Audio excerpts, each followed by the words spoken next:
السلام علیکم ناظرین، پاک 99 نیوز نے جس طرح معلوماتی سیریز کا ایک سلسلہ شروع کیا ہے، اس کی ایپیسوڈ نمبر 2 کے ساتھ میں ہوں آپ کا میزبان محمد آفتاب۔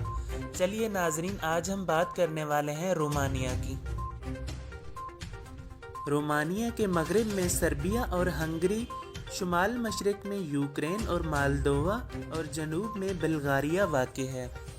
بلحاظ رقبہ 2,38,400 مربع کلومیٹر یا 92,000 مربع میل پر محیط رومانیہ یورپی اتحاد کا 8واں بڑا ملک ہے۔ بلحاظ آبادی رومانیہ یورپی اتحاد کا 7واں بڑا ملک ہے، جس کی آبادی 19 ملین نفوس پر مشتمل ہے۔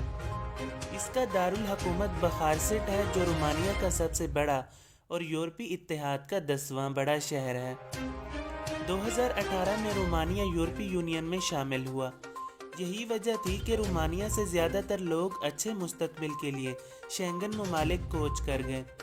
یہی وجہ ہے کہ رومانیہ نے اپنے ملک کی لیبر کو پورا کرنے کے لیے پاکستان اور انڈیا کے لوگوں کے لیے ورک پرمٹ جاری کیے۔ امکان ہے کہ 2024 میں رومانیہ ورک پرمٹ بند کر دے گا، اور قومی امکان یہ بھی ہے کہ رومانیہ 2024 یا 2025 کے درمیان شینگن ممالک میں شامل ہو سکے گا۔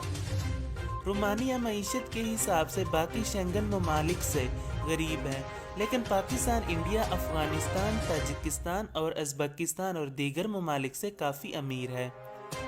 مینی کی معیشت دن بدن بہتر ہوتی جا رہی ہے۔ پورے ملک میں کارپیٹ سڑکیں بچھائی جا رہی ہیں اور مختلف ملکوں کے لیے راہداری منصوبے قائم کیے جا رہے ہیں۔ اچھے برے لوگ ہر جگہ، ہر قوم، ہر ملک میں موجود ہوتے ہیں۔ رومانیہ کے لوگ اور خیبر پختونخوا کے لوگ تقریباً ایک جیسا مزاج رکھتے ہیں۔ مزدور طبقہ کے لیے درد دل رکھنے والے لوگ بھی موجود ہیں۔ اس ملک کی کرنسی کا نام لئی ہے، جو کہ ایک لئی پاکستانی 40 روپے بنتے ہیں۔ بعض کمپنیاں یورو میں بھی تنخواہ دیتی ہیں۔ اگر آپ کے پاس کوئی ہنر ہے تو آپ یہاں بہت کامیاب ہیں۔ پاکستان سے جب کوئی کمپنی ورک پرمٹ پر رومانیہ آتا ہے تو 1 یا 2 مہینے میں اس کی TRC بن جاتی ہے، یعنی عارضی سکونت۔ ایک ہی کمپنی میں 5 سال کام کریں تو آپ کو رومانیہ کی PRC مل جائے گی، اور PRC پرمٹ ملنے کے بعد آپ کو 3 سال بعد پاسپورٹ مل سکتا ہے۔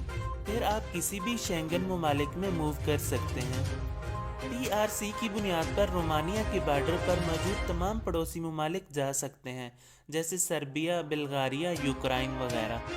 PRC کی بنیاد پر آپ تمام شینگن ممالک میں بھی جا سکتے ہیں۔